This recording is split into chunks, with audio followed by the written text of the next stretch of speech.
ಬಂಧನ ಮಾಡುವ ಮೋದಿ ಸರ್ಕಾರ ಸಂವಿಧಾನವ ತುಳಿಯುತ್ತಿದೆ, ಸಂವಿಧಾನವ ತುಳಿಯುತ್ತಿದೆ, ಸಂವಿಧಾನವ ತುಳಿಯುತ್ತಿದೆ, ಸಂವಿಧಾನವ ತುಳಿಯುತ್ತಿದೆ. ಸಿಪಿಐ ನಾಯಕರು ಪ್ರಜಾಪ್ರಭುತ್ವದ ವಾಹಕರು, ಪ್ರಜಾಪ್ರಭುತ್ವದ ವಾಹಕರು ನ್ಯಾಯವ ತುಳಿದು ಬಂಧನ ಮಾಡಿ, ನ್ಯಾಯವ ತುಳಿದು ಬಂಧನ ಮಾಡಿ ಎಸ್ಡಿಪಿಐ ಅಧ್ಯಕ್ಷರನ್ನು ಇಡಿಯ ಮೂಲಕ ಬಂಧನ ಮಾಡಿಸಿ, ಇಡಿಯ ಮೂಲಕ ಬಂಧನ ಮಾಡಿಸಿ, ಇಡಿಯ ಮೂಲಕ ಬಂಧನ. गलत तरीके से जो अरेस्ट किया गया है और उसके बाद 12 जगह में, मुल्क के 12 जगह में एसडीपी का दफ्तरों को भी ईडी राइड किया है। तो ये कॉन्स्टिट्यूशन का खिलाफ है। ये जो नाइंसाफ़ी और जुल्म का खिलाफ हम लोग आवाज़ उठाएंगे। मुल्क भर में उसी दिन पूरे मुल्क में एहतजाज हुआ है, उसका बाद मुसलसल एहतजाज जारी है। आज बेंगलुरु का फ्रीडम पार्क में अलग अलग पॉलिटिकल पार्टी के लीडर्स, अलग अलग ऑर्गेनाइजेशन लीडर्स को बुला के आज प्रोटेस्ट किए। ये जारी रहेगा। हम अर्ज करते हैं कि सेंट्रल हुकूमत को फ़ौरन एमके फैज़ी साहब को रिलीज़ करे। और ये जो क्या मुकदमा है 2022 का एक पुराना मुकदमा है, इसमें ऑलरेडी फैज़ी साहब 3 दिन ईडी का ऑफिस जाके अपना सफाई दिए थे, अपना डॉक्यूमेंट्स वगैरह दिए थे। ये 1 साल के बाद ये अरेस्ट करने का ये साजिश जो है, जो वक्फ बिल का खिलाफ जो मुहिम मुल्क भर में एसडीपी ने किया है, उसको रोकने का एक साजिश है। ये साजिश की वजह से फैज़ी साहब को अरेस्ट किया गया। आगे किस तरह से एहतजाज किए जाएंगे पूरी रियासत? देखिए, पूरा रियासत में हम लोग इसको तेज़ी से करेंगे। 2 चीज़ें करेंगे हम लोग। एक को वक्फ बिल के खिलाफ हमारा जो एहतजाज और तेज़ी के साथ जाएगा, उसके साथ साथ जब तक एमके फैज़ी साहब को रिहाई नहीं करते तब तक पूरे मुल्क में अलग अलग ऑर्गेनाइजेशन को, अलग अलग पॉलिटिकल लीडर्स को इन्वॉल्व करते हमारा जो एहतजाज हम लोग और तेज़ी से बढ़ाएंगे। आज के प्रोटेस्ट में और कौन से पार्टी आपको साथ दे रही है? देखिए, ऑलरेडी आम आदमी पार्टी हमारा सब ऑलरेडी सपोर्ट डिक्लेयर किया है। आज हमारे एक्टिविस्ट जो हैं शिव सुंदर साहब आए हैं, वकील आलम पाशा साहब आए हैं, और हमारा एक्टिविस्ट लक्ष्मण चेरनली साहब आए हैं। बहुत सारे दलित एक्टिविस्ट, अलग अलग उलमा कराम जो पार्टी के एसडीपी के नहीं हैं, अलग अलग ऑर्गेनाइजेशन का है, दलित ऑर्गेनाइजेशन का बहुत सारे लीडर्स हैं। ये मुसलसल और भी अभी स्टेट लेवल में हो गया और डिस्ट्रिक्ट लेवल में भी ऐसा ही हम लोग एहतजाज करते जाएंगे। Social democratic party of India जब से ये वक्फ अमेंडमेंट बिल पार्लियामेंट में पेश हुई, फिर उसके बाद जेपीसी को दिया गया, सिलसिला चल रहा है हमारे एहतजाजात का। लेकिन 3-4 दिन पहले जब एमके फैज़ी साहब हमारे नेशनल प्रेसिडेंट हैं, उनको गिरफ्तार करने के बाद ये एहतजाजात हमारे ज़्यादा हुए हैं। चूँकि एमके फैज़ी साहब को जो गिरफ़्तार किए हैं वो गैर क़ानूनी है, गैर ज़रूरी है, आज के वक्त में ज़रूरत नहीं थी। चूँकि वक्फ के 500 से ज़्यादा हमारे एहतजाजात हुए, धरने हुए, और 5000 से ज़्यादा हमारे एहतजाजात शेड्यूल पर हैं।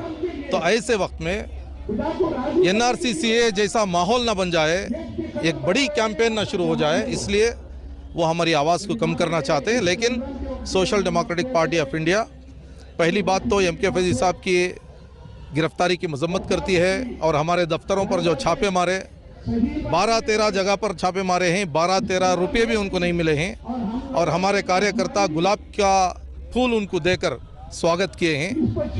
बोलना ये है कि सरकारी एजेंसियों का जो इस तरीके से इस्तेमाल हो रहा है ये सही नहीं है, और एसडीपी का कार्यकर्ता और लीडर डरने वाला नहीं है, और वक्फ का ये कैंपेन आखिर तक चलेगा। सर, इतने दिन हुआ उसको पकड़ के क्या वहाँ से रिस्पॉन्स आ रहा है सर, क्या बता? 10 दिन का कस्टडी को पूछे थे, पुलिस कस्टडी को, लेकिन 6 दिन का कस्टडी उनको दिया गया है, और हमारा एक एडवोकेट डेली आधा घंटा उनसे बात करने का परमिशन है।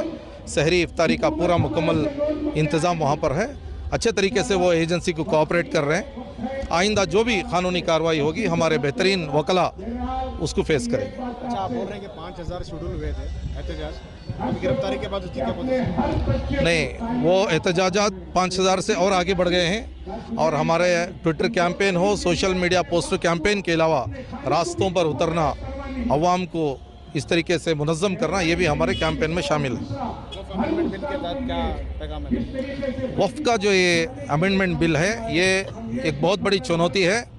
हमारे आबा व अजदाद इतनी बड़ी प्रॉपर्टी हमारे को दिए, लेकिन हम ये सोचने पे मजबूर हैं कि यहाँ पर social democratic party of India का ये मामला नहीं है, ये मामला पूरी कौम का, पूरे मुसलमानों का, हिंदुस्तानियों का मामला है। ज़रूर हम ये कैंपेन के ज़रिए से आवाम को बेदार करेंगे, मुनज़्ज़म करेंगे। डेमोक्रेटिक पार्टी ऑफ इंडिया के हमारे नेशनल प्रेसिडेंट जनाब MK फैज़ी साहब को एनफोर्समेंट डायरेक्टरेट के ज़रिए से जो अरेस्ट किया गया है, इसके ख़िलाफ़ आज बेंगलुरु के फ्रीडम पार्क में हम ये एहतजाज मुनाकिद किए हैं।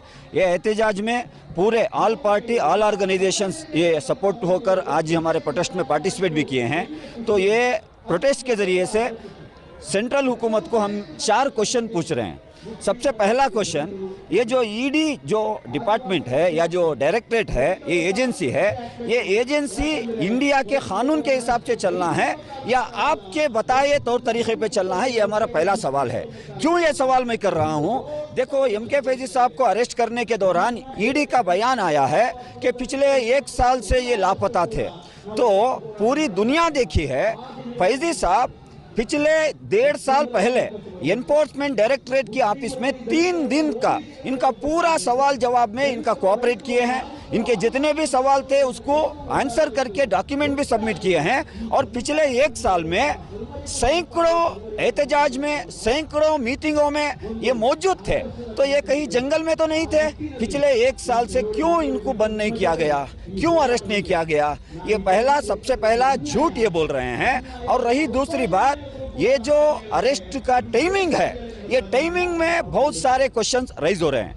जो वक्फ अमेंडमेंट बिल 2024 टेबल हुई थी लास्ट अगस्त 8 तारीख को, उसके बाद SDPI के जानिब से मुल्क भर में 500 से ज़्यादा बड़े बड़े पैमाने पर एहतजाज हुए हैं। तो यह एहतजाज को लीड करने के वजह से MK फैज़ी साहब का अरेस्ट हुआ है, यह हमारा मानना है। और रही तीसरा सवाल, यह आज तक पिछले 10 साल में इंडिया में PMLA एक्ट, जो prevention of money laundering act के जरिए से 5,500 केस दर्ज किए गए हैं। तो 5,500 केस में कन्विक्ट हुए हैं सिर्फ 42 लोगों को, यानी इसका कन्विक्ट रेट है 6.42%।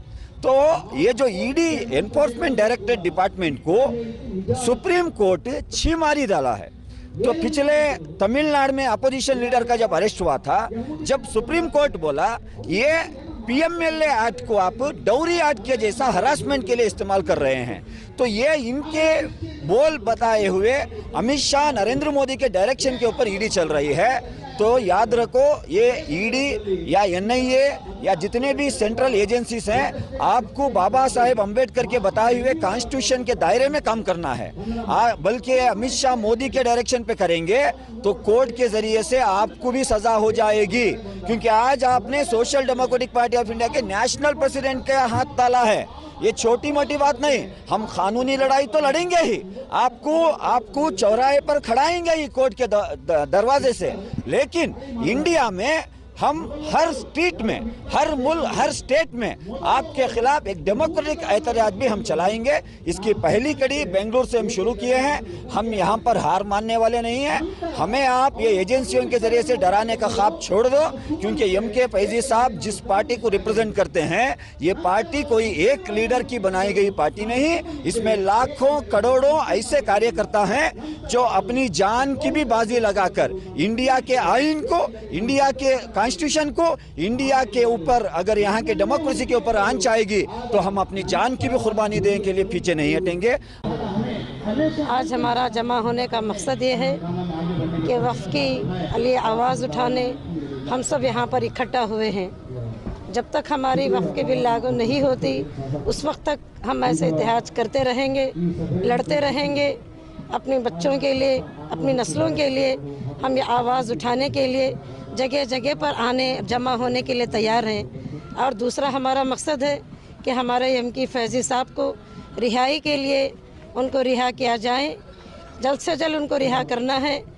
रिहा करना लाजिमी है, क्योंकि हमारी वो SDPI की फाउंडेशन है। हम उनके लिए आवाज़ उठाने यहाँ पर जमा हुए हैं। जब तक उनको रिहा नहीं किया जाएगा, हम इसी तरह प्रोटेस्टें करते रहेंगे, ज़रूर इंशाअल्लाह करते रहेंगे। अस्सलाम वालेकुम। क्या मुतालबा लेके आए? जो कि हमारे प्रेसिडेंट एम के फैजी साहब, जो हमारे प्रेसिडेंट एम के फैजी साहब को अरेस्ट किया गया है, उनके रिलीज़ के डिमांड के लिए हम लोग यहाँ जमा हुए हैं। साथ ही साथ हमारे वक्फ बिल के अमेंडमेंट के लिए भी हम लोग आवाज़ उठाने के लिए यहाँ पर जमा हुए हैं। जो हमारे फैजी साहब बेकसूर होने के बावजूद उन्हें अरेस्ट किया गया है, या क्या है इधर जब से मोदी सरकार आई है, हर इनोसेंट जो आगे बढ़ना चाहता है, जो हक के लिए आवाज़ उठाना चाहता है, उसको स्पष्ट अरेस्ट करके उसको दबाने की कोशिश करते हैं। उन्होंने डायरेक्ट क्या हुआ, हमारे नेशनल प्रेसिडेंट को अरेस्ट किया ताकि हमारी SDPI पार्टी दबक जाए, डर जाए, कहीं भी आगे ना बढ़ सके या फिर BBMP इलेक्शंस में हिस्सा ना ले सके। हमारा ऐसा कुछ भी नहीं होगा। हमारी पार्टी डरने वालों में से नहीं है, इंशाल्लाह हम लोग डराने वालों में से। आप देख सकते हैं कितनी तादाद में हम लोग जमा हुए हैं, बावजूद रमज़ान रोज़े, इस समर सीजन और एग्ज़ाम्स रहते हुए हमारे औरतें यहाँ पर जमा हैं। तो इससे एक मैसेज क्या जाता है कि कुछ भी हो जाए हम लोग हार मानने वाले नहीं हैं, जब तक उनको रिलीज़ नहीं किया जाए।